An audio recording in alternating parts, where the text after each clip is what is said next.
For thousands of years, farmers have tried different styles and types of livestock fencing. No real progress was made, though, until the late 1800s when Tom Edison tamed electricity.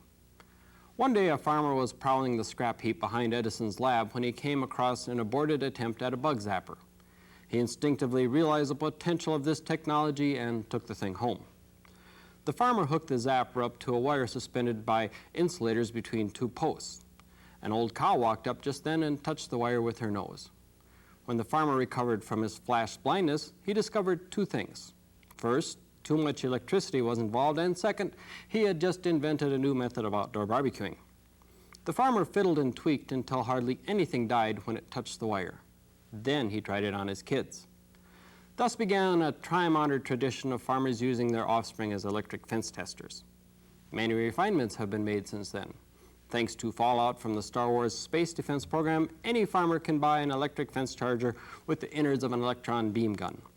Now the same power designed to obliterate intercontinental ballistic missiles can be used to keep your livestock in check. Last spring I bought such a fence charger, and when it was all powered up, I called out my oldest boy and told him to bring a screwdriver. I showed him how if you hold the screwdriver against a steel post and get the screwdriver within a quarter inch of the hot wire, an electric arc will occur. I let him try it a few times and told him to be careful to only touch the insulated handle. The next day I was in the bathroom/library when my youngest boy ran wailing into the house. I assumed from his volume that his brother had forcibly amputated an arm in a scuffle. Instead, I heard my wife say, "Well, gall dang it, you shouldn't be making arcs on the fence." Later I cornered the older one and asked him, "Did you show your little brother how to arc the fence?" He said, "Yeah." "You forgot to tell him to only touch the handle, didn't you?" He said it might have slipped his mind. Kids, who'd have thought? Being of Norwegian descent, I'm among those who believe that coffee should be classified as an essential bodily fluid. Yes, I'll admit it, I'm a Java junkie. Lately, there's been a rash of coffee shops springing up in our area, which suits me just fine. I'm all for the beautification of our cities, especially if it involves the distribution of my favorite fluid. One day when I was in town, I stumbled onto one of those coffee shops. That aroma. If I closed my eyes, it was easy to believe that I was in heaven. I bellied up to the counter and ordered some of that espresso stuff, which I suspect is really just thinned out road tar. I tossed it right back without so much as batting an eye. In fact, I haven't been able to blink since. I knew I had found it, the nectar of the gods. So I bought myself one of those espresso makers. Now I can whip up my own espressos, cappuccinos, and cafe lattes. And on a good day, a pickup truckload of asphalt. One evening, as I was doing some yard work, my wife approached. "Honey," she said, "we appreciate you digging us a new swimming pool like this, but don't you think you should cut back on the coffee? It's nearly 2 a.m. and I can't remember the last time you slept." "Shh," I said. "Do you hear that? Somebody's running a jackhammer." "Oh, wait a minute. It's just my heart." So one day, all my coffee equipment mysteriously disappeared.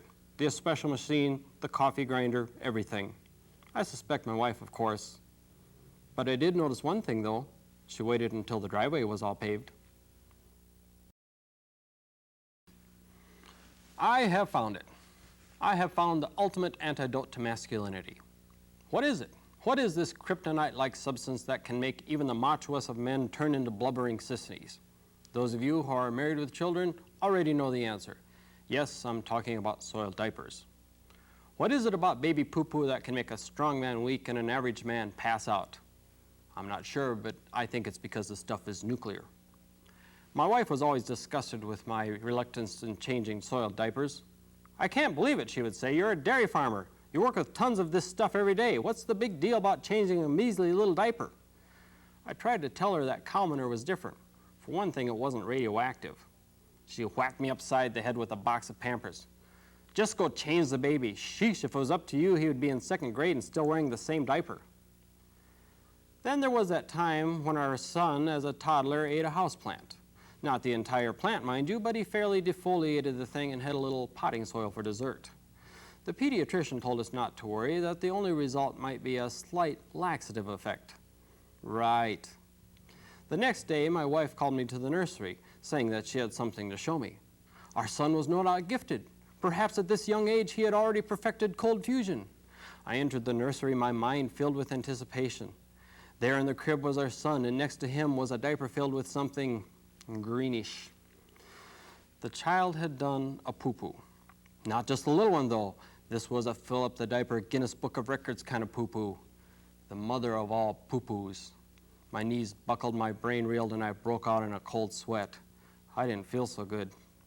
Gathering the last of my strength, I staggered to the door. On my way out, I bumped the light switch, and the room went dark. And there in the blackness, I could see a pale green glow. I just recently got the word that Gene Murrah is teetering on the verge of retirement, so I cornered him the other day and asked him what he planned to do with his newfound freedom. The best he could muster was some vague plans about doing nothing first and resting later. Gene, I said, you're passing up a golden opportunity here. He didn't seem to have the foggiest notion of what I was talking about, so I spelled it out for him. Can't you see, Gene? You've got to write the great American novel. He tried to shirk his duty, mumbling something about how being an ag economist hardly prepares one for a career as a novelist. Gosh, Gene, I exclaimed, do I have to hit you over the head with it? With your background, you could pen a great murder mystery. You could call it Blood on the Trading Floor. Imagine this. A string of homicides occurs in some large and distant city. The cops know they have a serial killer on their hands but are clueless as to the motive. At the same time, in a sleepy college town, a mild-mannered ag economist is perusing the headlines of a big city newspaper when he is struck by an epiphany. He rushes off to his office where he confirms his hunch. The murders all took place whenever pork futures took a sharp turn downwards. He realizes that the serial killer is an avid chart watcher, or what's known in the business as a technical trader.